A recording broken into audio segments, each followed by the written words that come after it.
जय काल भैरव। आप सभी का बहुत बहुत स्वागत है आपके पसंदीदा कार्यक्रम काल भैरव साधना में, और मैं हूं आपकी होस्ट एंड दोस्त रश्मि मनन।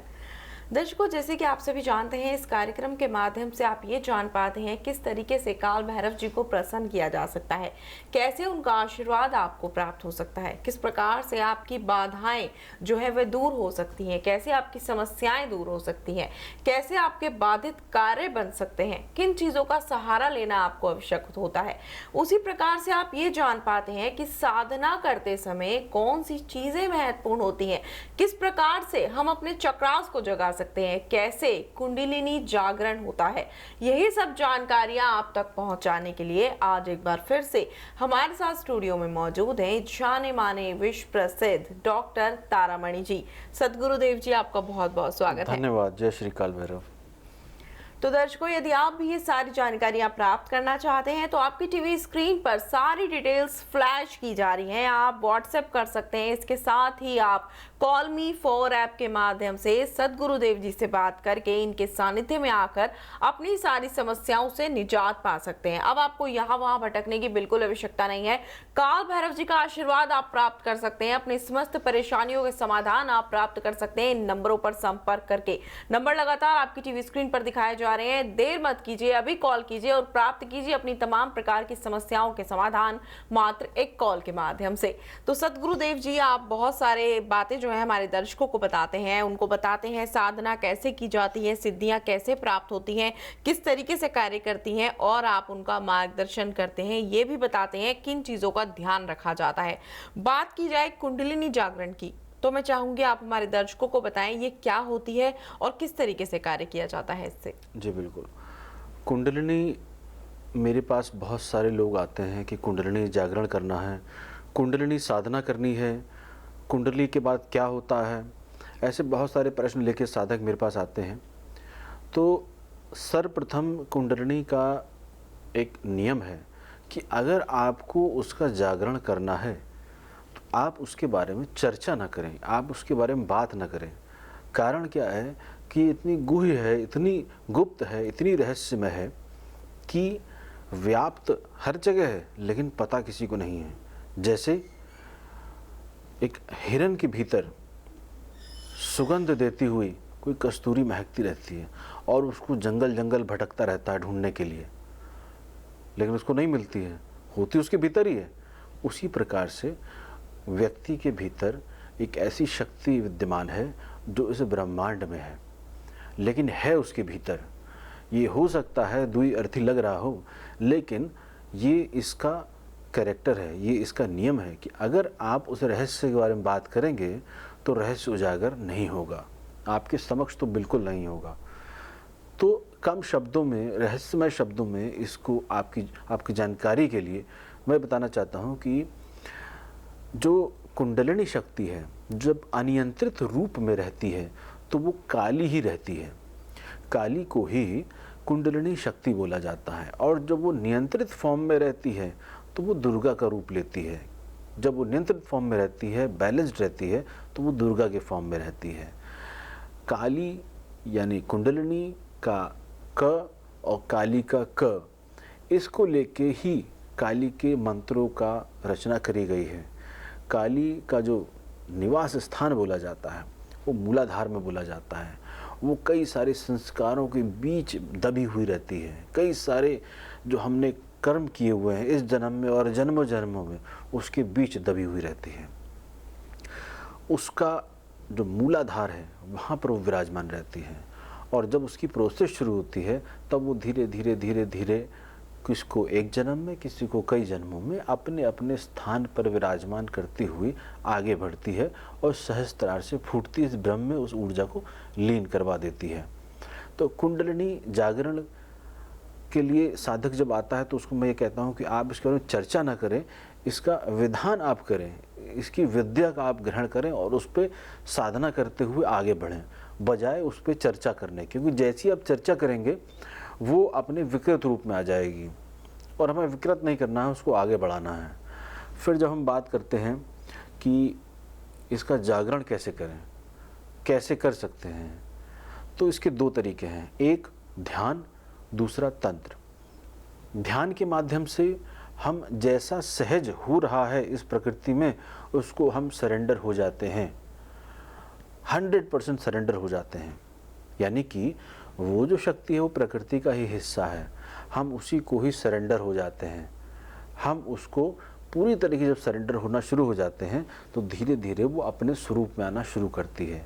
इसको ऐसे मान के चलें कि जैसे एक सांप लटका हुआ है और सांप के मुख से हमने हाथ डाल के उसकी पूंछ को बाहर खींच लिया है, तो उसका वास्तविक स्वरूप ऐसे दिखाई देगा। रहेगी वो उल्टी लेकिन आपको दिखेगी सीधी। तो हमें इसी स्वरूप को वापस करना है, यानी कि उसकी पूंछ को वापस मुख से बाहर खींचना है। इस प्रकार से उसको बताया जाता है कि जब कोई साधना करता है, कोई सिद्धि की तरफ बढ़ता है, कोई मंत्रों को करता है, तो उसका शरीर इस प्रकार से डंडे की तरह आगे पीछे हिलता है, दाएं बाएं हिलता है। तो उसको उसकी परिकल्पना बताई गई है कि वो सर्प की तरह है, सांप की तरह है। आपने देखा होगा विष्णु जिस शैया पर विराजमान है वो भी एक नाग है, फन फैलाए हुए हैं।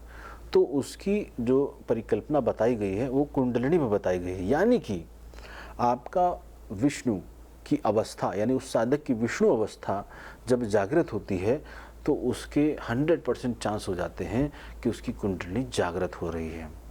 और जब जागृत होती है तो वो साधक ऐसा शरीर को बिहेव करता है कि जैसे विष्णु अपने हाथ को मोड़े हुए विराजमान हैं और इतने आनंद में होता है कि जैसे सागर की लहरें उसको ऊपर नीचे उछाल रही हैं। उसके ऊपर छाया है नाग की।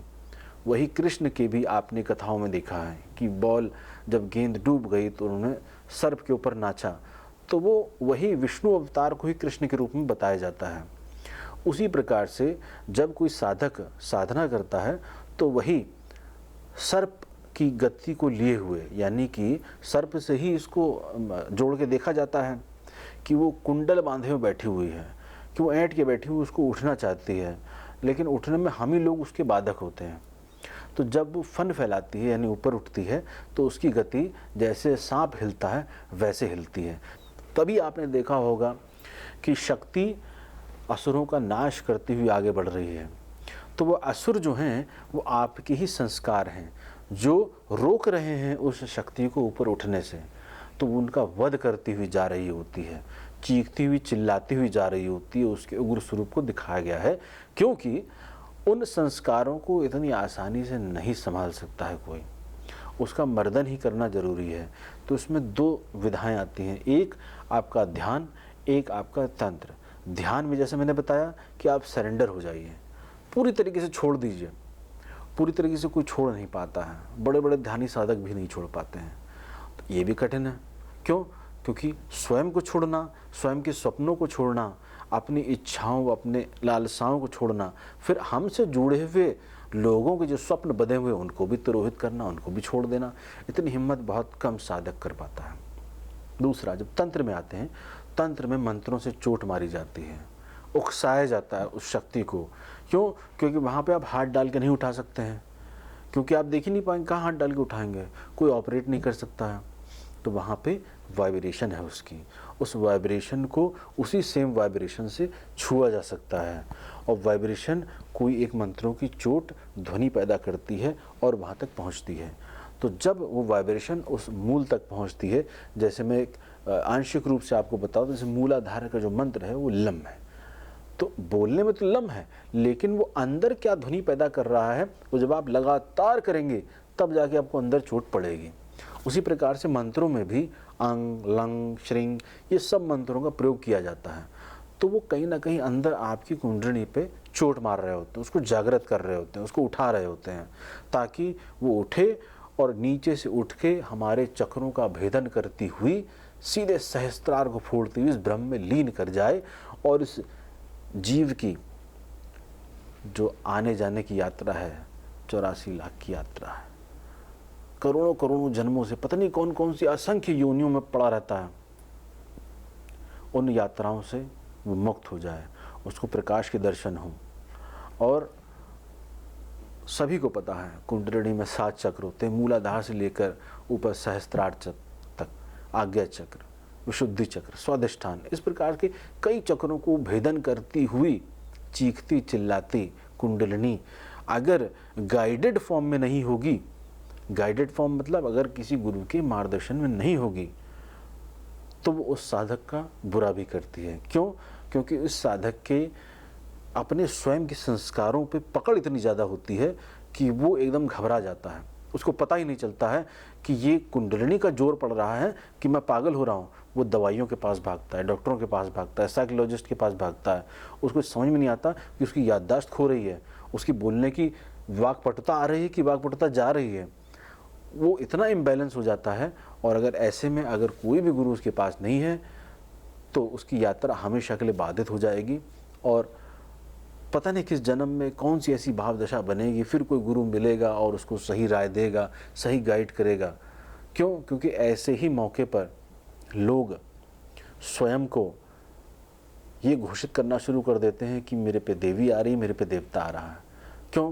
क्योंकि वो वेग इतना ज़्यादा है, इतना ज़्यादा वेग है कि झूलना, झूमना, चीखना, चिल्लाना ये स्वतः है, वो कुंडलिनी के वेग से होता ही होता है। किसी के हाथ ऐंठते हैं, जैसे हम ध्यान शिविर में करवाते हैं। ध्यान शिविर में लोगों की कुंडलिनी शक्ति पर जोर बहुत पड़ता है, जो मैं करवाता हूँ। उसमें उनकी मुद्राएं बनना शुरू हो जाती हैं और जब मुद्राएं बनना शुरू होती हैं, हाथ ऐंठना शुरू होते हैं। आपने गौतम बुद्धा को देखा होगा, गौतम बुद्धा भी ठीक वैसे ही लेटते थे जैसे विष्णु की प्रतिमा है, जैसे उनकी छवि दिखाई हुई है। वो गौतम बुद्ध के उस भाव दशा को जताती है, बताती है, जिस भाव दशा में, जिस चित्त दशा में, जिस लोक में विष्णु की गति थी। उसी प्रकार से वो लेटे हुए, मुस्कुराते हुए, आधे आंखें खोले हुए शिव जी की तरह, इस प्रकार से उनकी अलग अलग भाव दशाएं हैं। कुंडलिनी जब जागृत होती है तो स्वतः जिस प्रकार से रुद्राक्ष की जो छवि होती है, वो कुंडलिनी जब यहाँ पर पहुँचती है तो आपके भीतर से इस प्रकार का विषैला द्रव्य ऊपर से टपटपाना शुरू करता है। जो हमारे ही संस्कार होते हैं वो हमको गलाना शुरू करता है, हमारे पाप संस्कारों गलाना शुरू करता है वही कुंडलिनी ऊपर उठ के। तो एक समय पर यहाँ पर नीला नीला सा, हल्का नीला नीला सा प्रभाव आता है गले पर। जब वही शक्ति आगे चक्र भेदती हुई जाती है तो आपको लोक परलोक के दृश्य अदृश्य के दर्शन होने शुरू हो जाते हैं। लेकिन जब ये सहस्त्रार को फोड़ती हुई निकलती है तब बहुत अजीब सी चीज़ें होना शुरू हो जाती हैं। या क्योंकि एक आखिरी स्टेज होती है, आखिरी स्टेज पर ही उस साधक को वापस गिरने के पूरे चांसेस होते हैं। अगर वो सही गाइडेड फॉर्म में नहीं चल रहा है तो वो आखिरी पड़ाव को वापस ले लेगा, आखिरी पड़ाव को क्रॉस ही नहीं करेगा। क्योंकि आखिरी समय बहुत भय होता है। आपने देखा होगा जब आप घर जाते हैं तो पूरा रास्ता तो बहुत अच्छे तरीके से कटता है, लेकिन जैसे ही घर आने वाला होता है एक हताशा सी आ जाती है। एक एग्ज़ाम जब करीब होता है एक हताशा सी आ जाती है, एक डर सा होता है एग्ज़ाम आ रहा है, जबकि तैयारी आपकी साल भर रही है। तो जब अंतिम परीक्षा निकट होती है तो उस समय आदमी हथियार डाल देता है, जबकि उस समय जोश की आवश्यकता होती है और उसी समय किसी सद्गुरु की, किसी गुरु की आवश्यकता होती है। बिल्कुल बिल्कुल। जिस प्रकार से आपने बताया कि कुंडलिनी जागरण क्या होता है, किस प्रकार से किया जाता है, क्या हानि क्या लाभ होते हैं, कैसे कर सकता है, कौन कर सकता है, बहुत ही महत्वपूर्ण जानकारी है जो आपने दी है। क्योंकि हर कोई इसको जानना चाहता है, लेकिन बता भी वही सकते हैं जिनके पास पूर्ण रूप से जानकारियां हों। अक्सर लोगों के पास इतनी जानकारियां नहीं होती, लेकिन आपने जो जानकारियां हमारे दर्शकों को दी हैं, उम्मीद करती हूँ वह इससे जरूर लाभान्वित होंगे। और यदि कोई कुंडलिनी जागरण करना चाहता होगा तो जरूर आपसे मिलने का प्रयास करेगा। फिलहाल जो है हमें यहाँ रुकना होगा, लेकिन आपने जो जानकारियां दी और आप यहाँ पर आए उसके लिए आपका बहुत बहुत धन्यवाद। तो दर्शकों, आप भी तमाम प्रकार के सवालों के जवाब प्राप्त कर सकते हैं। नंबर लगातार आपकी टीवी स्क्रीन पर दिखाए जा रहे हैं, व्हाट्सएप कर सकते हैं, कॉल मी फॉर ऐप के माध्यम से सतगुरुदेव जी के सानिध्य में आके जीवन को आसान कर सकते हैं। फिलहाल हमें यहाँ रुकना होगा, आपसे होगी फिर से मुलाकात अगले एपिसोड में नए विषय, ढेरों जानकारियों के साथ। तब तक के लिए आप सभी से चाहूंगी आज्ञा। जय काल भैरव।